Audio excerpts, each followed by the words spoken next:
Hello, KidNuz fans. Another 7 minutes of fun, fresh news is straight ahead. But first, it's time to find the beat. Starglow Media is launching a brand new podcast called Musicland Stories. It's a weekly series that takes you on an epic adventure through the universe of Musicland, exploring all the magic that music brings to the world. Be sure to tune in every Tuesday, wherever you get your podcasts. Good morning and welcome to KidNuz. I'm Tori. It's Tuesday, January 9th, 2024. And we begin with the University of Michigan football team capping off a controversial college season with a national championship. Last night's title game against Washington was billed as a battle of the unbeatens, but the Wolverines overpowered the Huskies from beginning to end. The final score, 34-13. It's Michigan's first championship since the 1997-98 season and comes just months after the program was rocked by allegations of recruiting violations and sign stealing. Now, all eyes turn to the team's coach, Jim Harbaugh, and chatter that he might return to the NFL instead of continuing to lead his alma mater.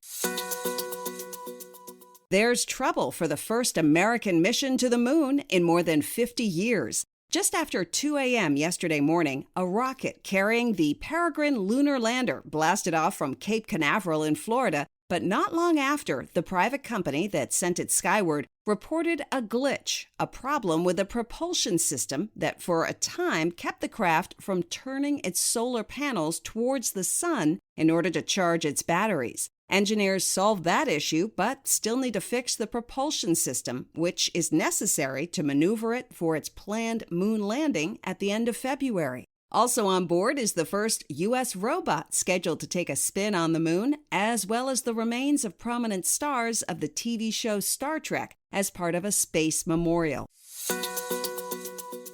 Get ready, Las Vegas. Starting today, the world's biggest high-tech companies will roll out the hot new products they think we soon won't be able to live without. 130,000 people are expected to pour into the city for the 4-day Consumer Electronics Show, an annual gadget convention that this year is expected to showcase all things AI. Among the most talked about, Volkswagen, which is reportedly the first car maker to add ChatGPT to its infotainment system, and a digital toothbrush with an interactive touchscreen and voice to tell you where you missed. Other gizmos grabbing headlines, a home ice cream maker that can churn out the perfect scoop in just 2 minutes, and a pair of high-tech leggings with a microcurrent intended to boost athletic performance.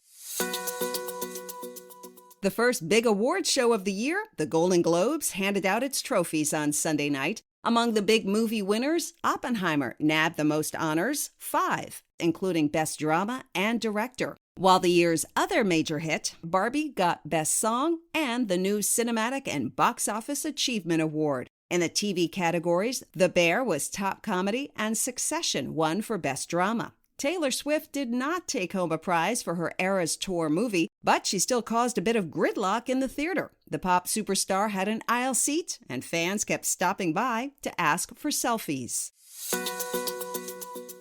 A teenager turned a lot of heads at last week's World Dart Championships in London. And while Luke Littler fell just short of winning it all, the 16-year-old Brit still made history as the youngest runner-up ever in the tournament. Top-ranked Luke Humphreys claimed the trophy with a 7-4 win in the final.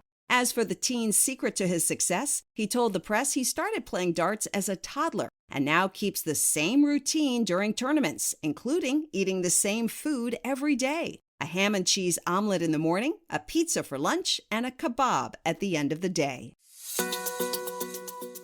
Coming up, how the world's oldest living land animal celebrated his latest birthday. But first, the Addams family of Knoxville, Tennessee, specifically Mimi and Papa, want to shout out their awesome grandchildren, Emery, Ben, and Bo, in La Mesa, California. Our KidNuz team is big fans of your Papa. He used to direct our newscasts back in the Bay Area. Emery, Ben, and Bo, we hope you have a great day at Fletcher Hills with your fellow Falcons. Now, our KidNuz quiz. Who won the college football national championship?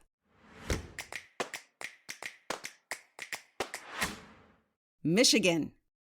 Peregrine, America's first mission to the moon's surface in 50 years, is having problems with which of its systems?